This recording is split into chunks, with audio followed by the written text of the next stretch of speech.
Euthyphro.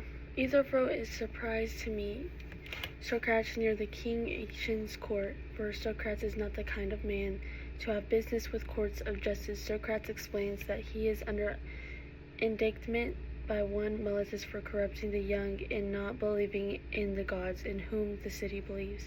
After a brief discussion of this, Socrates inquires about the Euthyphro business at court and is told that he is prosecuting his own father for the murder of laborer, who is himself a murderer. His family and friends believe his course of action to be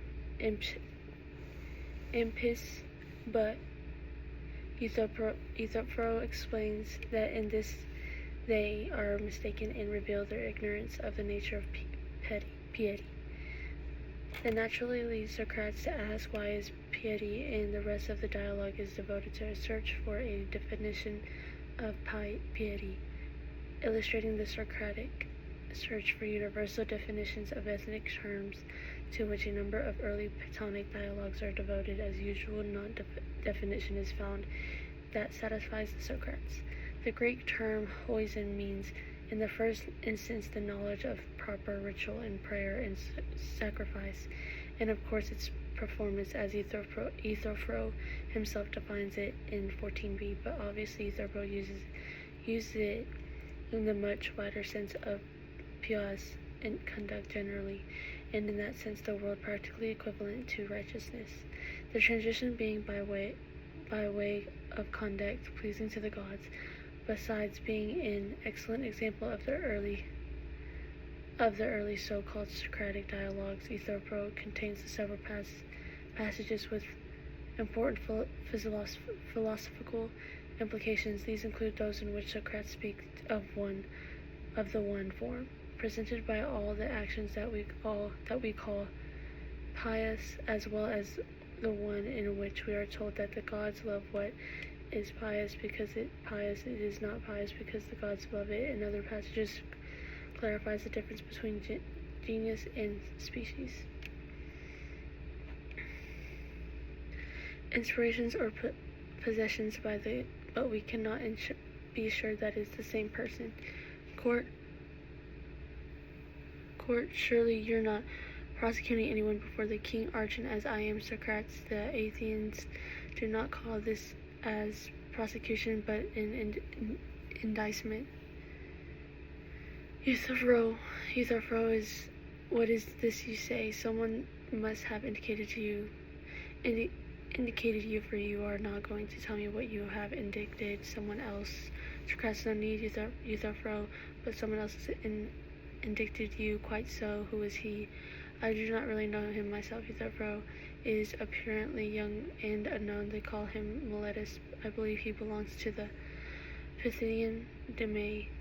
If you know anyone from that deme called Meletus, with long hair, not much of a beard, and rather aquiline nose, I don't know him. Socrates. What charge does he bring against you? What charge? A not ignoble one, I think, for it is too small things for a young man to have knowledge of such an important subject. He says he knows how our young men are corrupted and who corrupts them.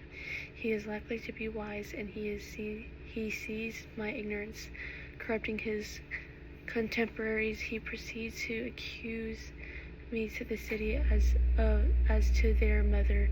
I think he is the only one of our public men to start out the right way, for it is the right to care for the first thing of the young should be as good as possible, just as good as farmer is likely to take care of the young's plants first and of the others later. So too Meletus first gets rid of us who corrupts the young shoots, as he says, and then afterwards he will obviously take care of the older ones and become a source of great blessings for the city, as seems to likely happen to one who started out this way. Euthyphro. I could wish this were true, Socrates, but I fear the opposite may happen. He seems to me to start out by harming the very heart of the city, attempting to wrong you. Tell me, what does he say you do to corrupt the young? Strange things to hear, to tell it. For he says that I am a maker of gods, and on the ground that I create new gods, while not believing in the old gods. He has indicated me for their sake, as he puts it. I understand, Socrates, this is because you say that the divine sign keeps coming to you, so he has written this indictment against you as one who makes innovations in religious matters, and he comes to court to slander you, knowing that such things are easily misrepresented to the crowd. The same is true too in my case. Whenever I speak the divine matters in the assembly and foretell the future, they laugh me down as if we were crazy, and yet I have foretold nothing that did not happen. Nevertheless, they envy all of us who did this. One need not worry about them, but meet them head on. My dear Euthyphro, to be laughed at does not matter. Perhaps for the Athenians do not mind anyone they think clever, as long as he does not teach his own wisdom. But if they think that he makes others to be like himself, they get angry, whether through envy, as you say, or for some other reason. I have certainly no desire to test their feelings towards me in this matter. Perhaps you seem to make yourself but rarely available, and not be willing to teach your own wisdom, but I'm afraid that my liking for people makes them think that I pour out to anybody anything I have to say, not only without charging a fee, but even glad to reward anyone who is willing to listen. If then they were intending to laugh at me, as you say they laugh at you, there would be nothing unpleasant in their spending their time in the court laughing and jesting. But if they are going to be serious, the outcome is not clear except to you prophets. Perhaps it will come to nothing, Socrates, and you will fight your case as you think best, as I think I will mine. What is your case, Euthyphro? Are you defendant or the prosecutor? The prosecutor. Whom do you prosecute? One whom I thought crazy to prosecute. Are you pursuing someone who will easily escape you? Far from it, for he is quite old. Who is it? My father. My dear sir, your own father? Certainly. What is the charge? What is the case about? Murder, Socrates. Good heavens, certainly, Euthyphro. Most men would not know how they could do this and be right. It is not the part of anyone to do this, but the one who is advanced in wisdom. Yes, by Zeus, Socrates, that is then the man your father killed one of your relatives? Or is it obvious for you would not prosecute your father for the murder of a stranger? It is ridiculous, Socrates, for you to think that it makes any difference whether the victim is a stranger or a relative. One should only watch whether the killer acted justly or not. If he acted justly, let him go, but if he not, one should prosecute. If that is to say, the killer shares with your hearth and table, the pollution is the same. If you knowingly keep company with such a man and do not cleanse yourself and him by bringing him to justice. The victim was a dependent of mine, and when we were farming in Naxos, he was a servant of ours. He killed one of our household slaves in drunken anger. So my father bound him and hand and foot and threw him in a ditch, then sent a man here to inquire from the priest what should be done. During the time he gave no thought or care to the bondman as being a killer, and it was no matter if he died, which he did. Hunger and cold and his bonds caused his death before the messenger came back from the seer. Both my father and other relatives are angry that I am prosecuting my father for murder on behalf of a murderer when he hadn't even killed him. They say, and even if he had, the dead man does not deserve a thought, since he was a killer. For they say it is impitious for a son to prosecute his father for murder, but their ideas, the divine altitude to pity and impity, are wrong. Socrates. Whereas by Zeus, Euthyphro, you think that your knowledge of divine pity and impity is so accurate that when those things happen, as you say, you have no fear of having acted impulsively in bringing your father to trial. I should be one of no use. Socrates and Euthyphro would not be superior to the majority of men if I did not have accurate knowledge of all such things. It is indeed most important, my admirable Euthyphro, that I should become your pupil. And as regards this indictment, challenge Miletus about these very things, and say to him that in the past too I consider knowledge about the divine to be most important, and that now that he says that I am guilty of improvising and innovating about the gods, I have become your pupil. I would say to him, if Miletus and you agree, Euthyphro is wise in these matters, consider me too to have the right beliefs, and do not bring me to trial. If you do not think so, then prosecute that teacher of mine, not me, for corrupting the older men, me and his own father, by teaching me and by exhorting the punishing him. If he is not convinced and does not discharge me, indict you instead of me. I shall repeat the same challenge in court. Yes, by Zeus, Socrates, and if he should try to indict me, I think I would find his weak spots, and the talk in the court would be about him rather than about me. It is because I realize that that I am eager to become your pupil. My dear friend, I know that other people as well as this Miletus do not even seem to notice you, whereas he seems me so sharply and clearly that he indicts me for ungodliness. So tell me now, by Zeus, what you just know maintained you clearly knew. What kind of thing do you say that godliness and ungodliness are, both as regards murder and other things, or is it pious, not the same and alike in every action?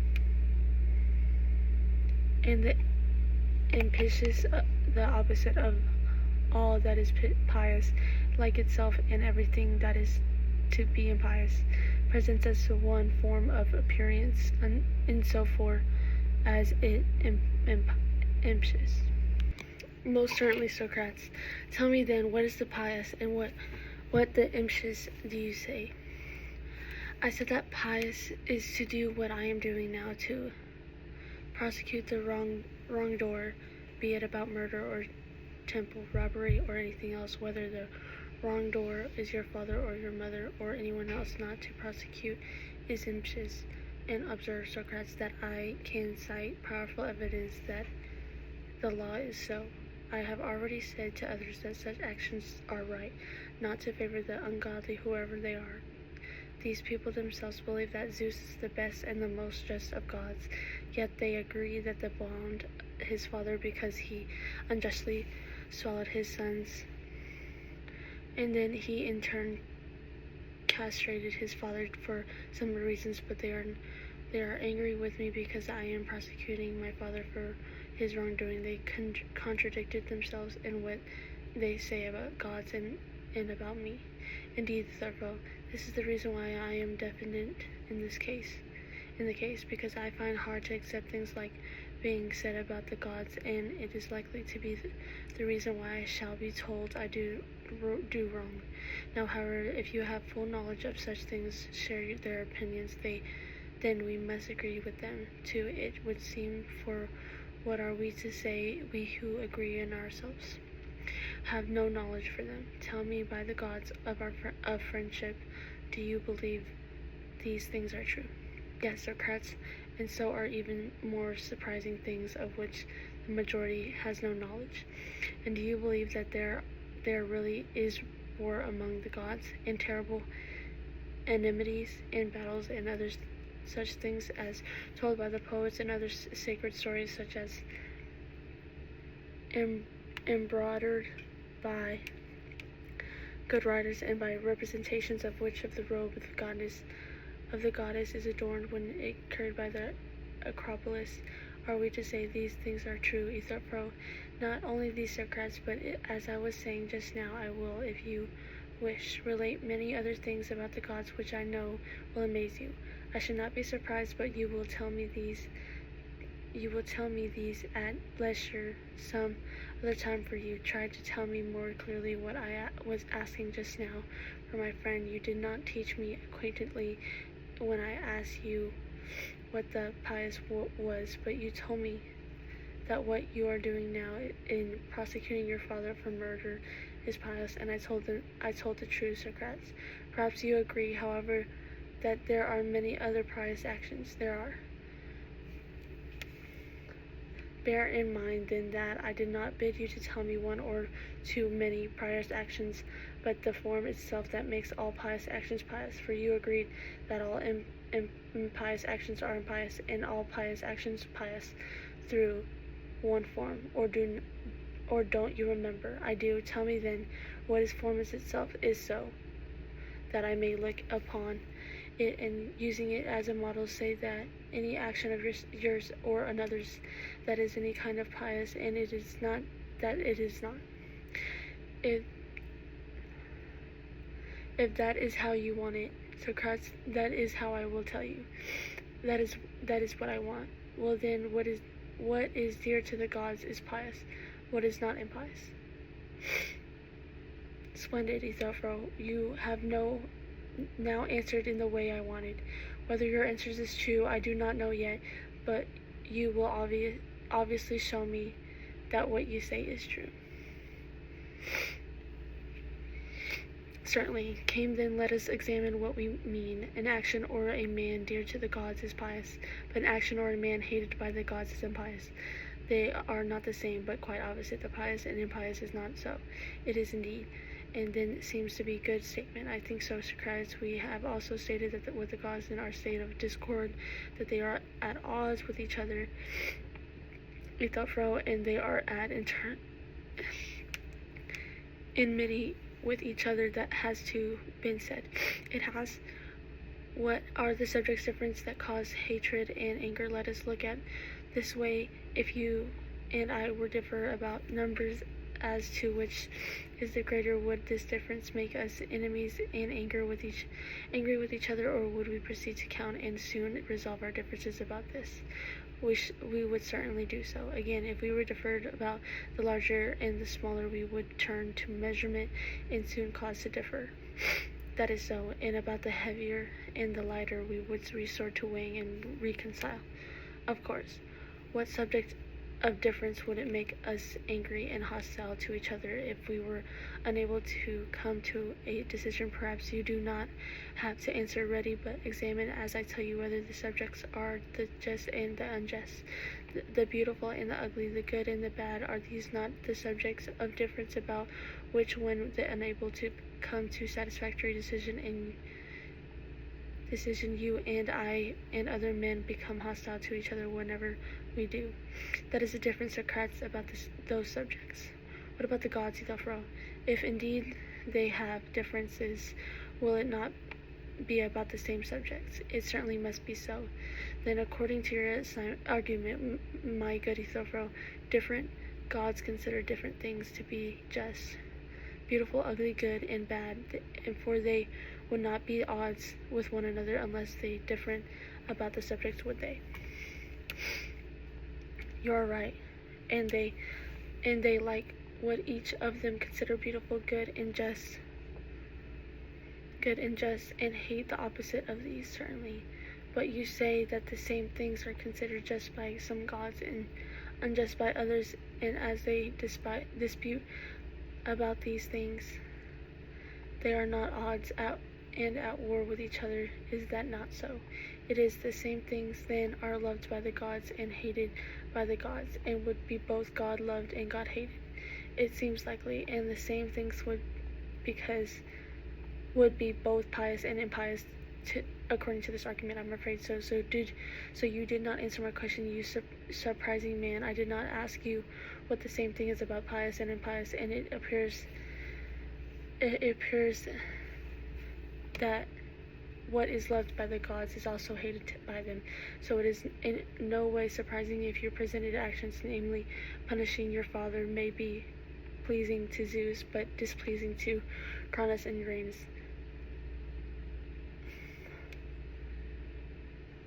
Pleasing to Hephaestus, but not displeasing to Hera, and so with any other gods who differ from each other on the subjects.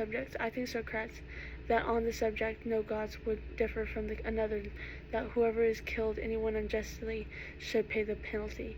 Well now, Euthyphro, have you ever heard any man maintaining that one who has killed or done anything else unjustly should not pay the penalty? They never caused a dispute on the subject, both elsewhere and in the courts. For when they have committed many wrongs, they do and say anything to avoid the penalty. Do they agree they have done wrong, Euthyphro, and in spite of agreeing, do they nevertheless say they should not be punished? So they do not agree on that point. So they do not say or do just anything, for they do not venture to say this or dispute that they must not pay the penalty of they have done wrong, but I think they deny doing wrong. Is that not so? That is true, when they do not dispute that the wrongdoer must be punished, but they may disagree as to who the wrongdoer is, what he did, and when. You are right. Do not the gods have the same experience, if indeed they are at odds with each other, about the just and the unjust? As your arguments maintains, some assert that they wrong one another, while others deny it, but no one among gods or men ventures to say that the wrongdoer must not be punished. Yes, that is true, Socrates, as to the main point. And those who disagree whether men or gods dispute about each action, if indeed the gods disagree. Some say it is done justly, others unjustly. Is that not so? Yes, indeed. Come now, my dear Euthyphro, tell me too, that I may become wiser, what proof you have that all gods consider that man to have been killed unjustly, who became a murderer while in your service, was bound by the master of his victim, and died in the bonds before the one who bound him found out from the seers what was to be done with him. And that is right, for a son denounce and to prosecute his father on behalf of such a man. Come, try to show me a clear sign that all gods definitely believe this action to be right. If you can give me adequate proof of this, I shall never cease to extol your wisdom.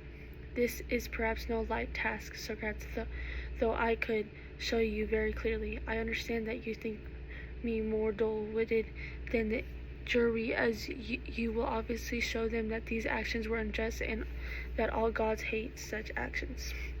I will show to them clearly, Socrates, if only they will listen to me. They will listen if they think you show them well. But this thought came to me as you were speaking, and I am examining it, saying to myself, if Euthyphro shows me conclusively that all the gods consider such a death unjust, to what greater extent have I learned from him the nature of piety and impiety? This action would then, it seems, to be hated by the gods, but the pious and the impious were not thereby now defined, for what is hated by the gods has also been shown to be loved by them.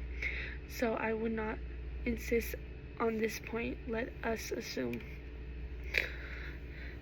if you wish, that all the gods consider this unjust and that they will all hate it. However, is this the correction we are making in our discussion, that what all the gods hate is impious, and what all they love is pious, and that what some gods love and others hate is either or both? Is that how you now wish us to define piety and impiety? What prevents us from doing so, Socrates?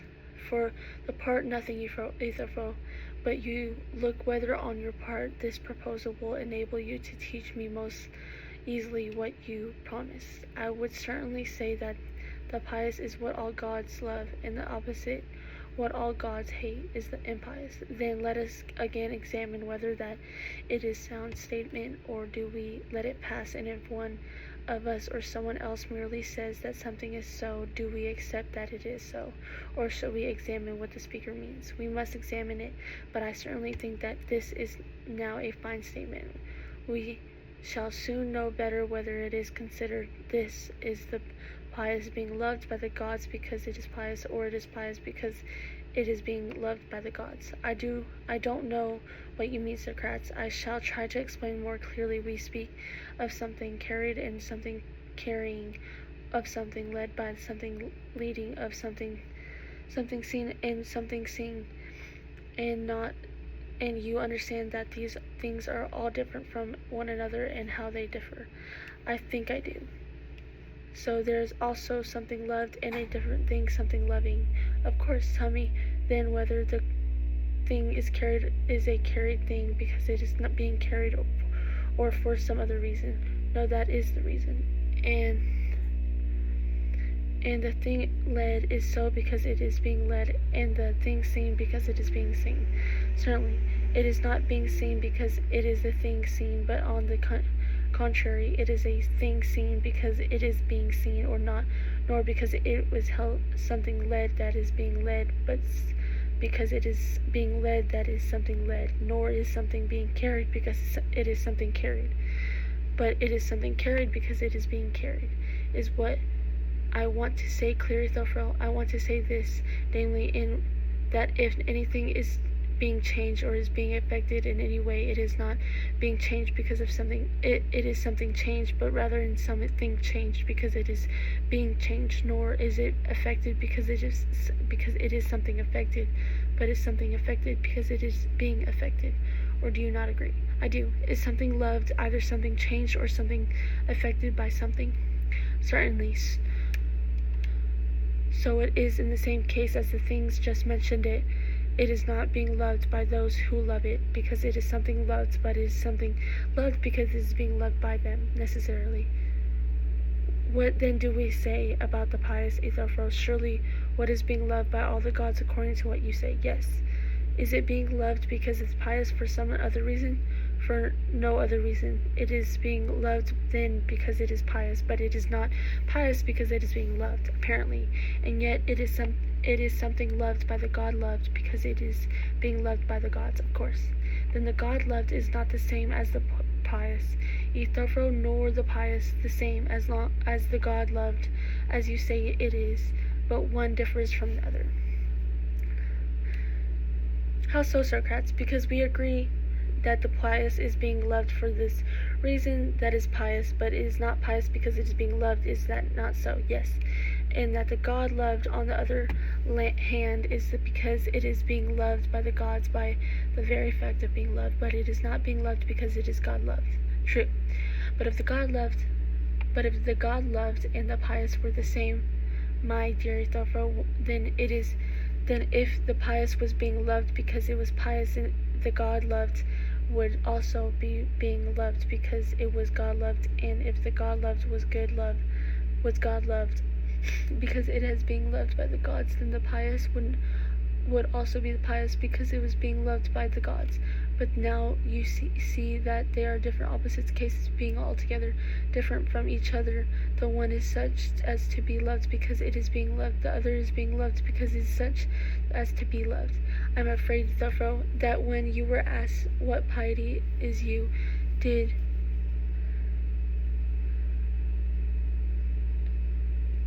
not wish to make its nature clear to me, but you told me in effect or quality of it, that the pious has the quality of being loved by all the gods, but you have not yet told me what the pious is. Now if you will,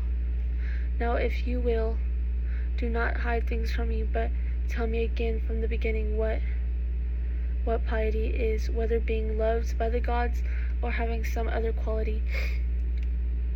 We shall not quarrel about that, but we keen to tell me what the pious and impious are. But Socrates, I have no way of telling you what I have in mind, for whatever proposition we put forward goes around and refuses to say, but where we establish it. Your statements, Euthyphro, seem to belong to my ancestor Daedalus. If I were stating them and putting them forward, you would perhaps be making fun of me and say that because of my kinship with him, my conclusions Conclusions in the decision run away and will not stay where one puts them, as these propositions are yours. However, we need some other just, for they will not stay put for you, as you say yourself. I think the same just will do for our discussion, Socrates, for I am not the one who makes them go around and not remain in. The same place is you who are Daedalus, for as far as I am concerned, they would remain as they were. It looks as if I was clever, Daedalus, in using my skill, my friend, and so forth, as he could only cause to move the things he made himself, but I can only make other people's move as well as my own. And the smartest part of my skill is that I am clever without wanting to be, for I would rather have your statements to me remain unmoved than possesses the wealth of Tantalus as well as the everliness of Daedalus. But enough of this. Since I think you are making unnecessary difficulties, I am as eager as you are to find a way to teach me about piety, and do I not give up before you? See whether you think all that is pious of necessity just. I think so. And is then all that is pious, or is all that pious just, but not all that is pious, but some is not? I do not follow what you are saying, Socrates. Yet you are younger than I, but by as much as you were wiser. As I say, you are making difficulties because of your wealth of wisdom.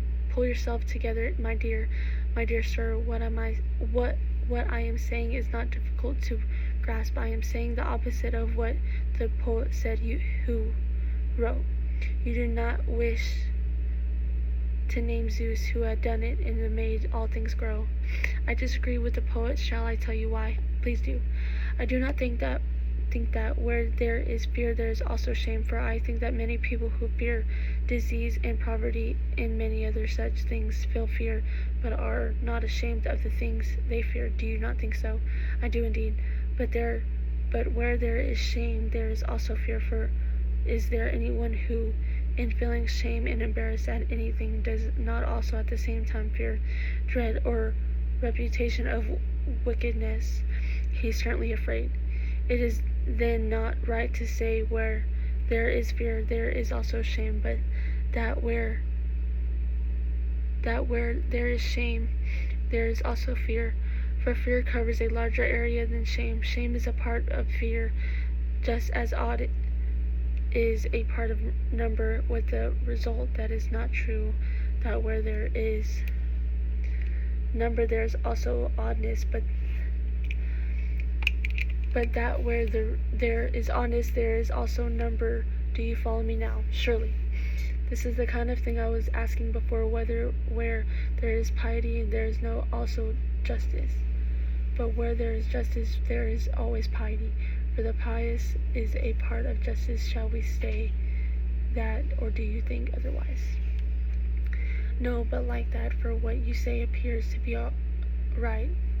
See that what comes next. If the pious is part of the just, we must, it seems, find out what part of the just it is. Now if you ask me something of what we mentioned just now, such as what part of number is even, and what number that is, I would say it is the number that is divisible into two equal, not unequal parts. Or do you not think so? I do. Try in this way to tell me what part of the just and the pious is, in order to tell Miletus that not wrong.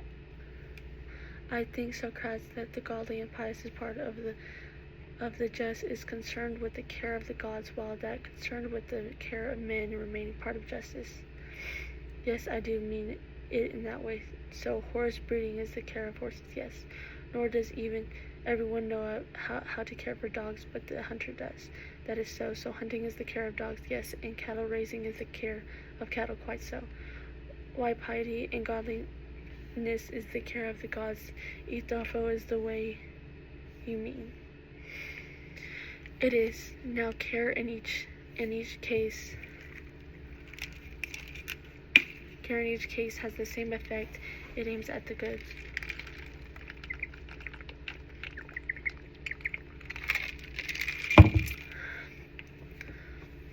I do. So dogs are benefited by dog breeding, cattle by cattle raising, and so with all the others, or do you think that care aims to harm the objects of its care? By Zeus, no. It aims to benefit the object of its care, of course. Is piety then, which is the care of the gods, also benefit something pious? You make one of the gods better. By Zeus, no, nor do I think that this is what you mean, far from it, but that is why I ask you what you meant by the care of gods, because I did not believe you meant this kind of care. Quite right, Socrates, that is not the kind of care I mean. Very well, but what kind of care of the gods would piety be?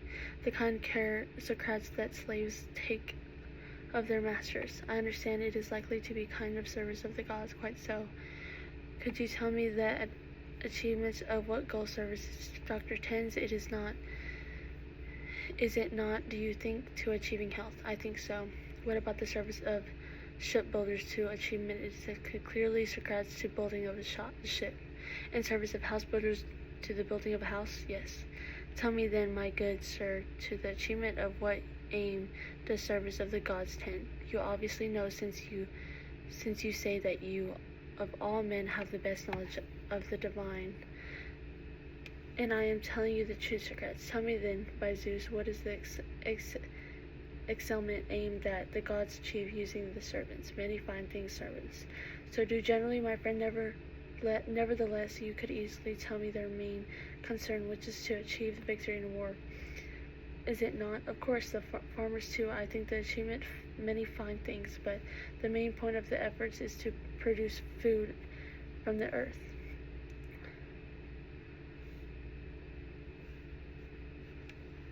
Quite so. Well then, how would you sum up the many fine things that gods achieve? To sacrifice is to make a gift of the gods, whereas to pray is to be begged from gods. Definitely, Socrates. It would follow from the statement that piety would be a knowledge of how to give to and beg from the gods. You understood what I said very well, Socrates. That is because I am so desirous of your wisdom, and I concentrated my mind on it so that no word of yours may fall to the ground. But tell me, what is the service to the gods? You say it is to beg them and to give to them. I do. And to beg correctly would be to ask from the things that we need. What else? And give correctly is to give them what they need from us, for it would not be skillful to bring gifts to anyone that are not no way needed. True, Socrates. Piety would then be sort of trading skill between gods and men. Trading, yes, if you prefer to call it that. I prefer nothing unless it is true. But tell me, what benefit do the gods derive from the gifts they receive from us? What they give is obvious to all. There is for us no good that we do not receive from them. But how are they benefited by what they receive from us, or do we have such an advantage over them in the trade that we receive all our blessings from them and they receive nothing from us? Do you suppose, Socrates, that the gods are benefited by what they receive from us? What could those gifts from us to the gods be, Euthyphro? What else do you think than honor, reverence, and what I mentioned just now to please them? The pious is then, Euthyphro, pleasing to the gods, but not beneficial to dear to them. I think it is all of the things most dear to them. So pious is once again what is dear to the gods, most certainly. When you say this, will you be surprised if your arguments seem to move about instead of staying put? And will you accuse me of being Daedalus, who makes them move through? You are yourself much more skillful than Daedalus, and make them go around in a circle? Or do you not realize that our argument has moved around and came again into the same place? You surely remember that earlier the pious and the God-loved were shown not to be the same but different from each other, or do you not remember? I do. Do you then not realize now that you are saying that what is dear to the gods is the pious? Is this not the same as the God-loved, or is it not? It certainly is. Either we are wrong when we agreed before, or if we were right, then we were wrong now. That seems to be. So we must investigate again from the beginning what piety is all. is, as I shall not willingly give up before I learn this. Do not think me unworthy, but concentrate your attention and tell the truth, for you know it. If any man does, and I must not let go, like Protectus, before you tell me, if you had no clear knowledge of piety and impiety, you would never have ventured to prosecute your old father for murder on behalf of servant. For fear of the gods, you would have been afraid to take the risk, lest you should not be acting rightly. You would have been ashamed before men. But now I know well that you would believe you have clear knowledge of piety and impiety. So tell me, my good Euthyphro, and do not hide what you think it is. Some other time, Socrates, for I am in a hurry now, and it is time for me to go. What a thing to do, my friend. By going you have cast me down from a great hope I had, that I would learn from you the nature of the pious and impious, and so escape Miletus' indictment by showing him that I had acquired wisdom in divine matters from Euthyphro, and my innards would no longer cause me to be careless in my innovative about such things, and that I would be better for the rest of my life.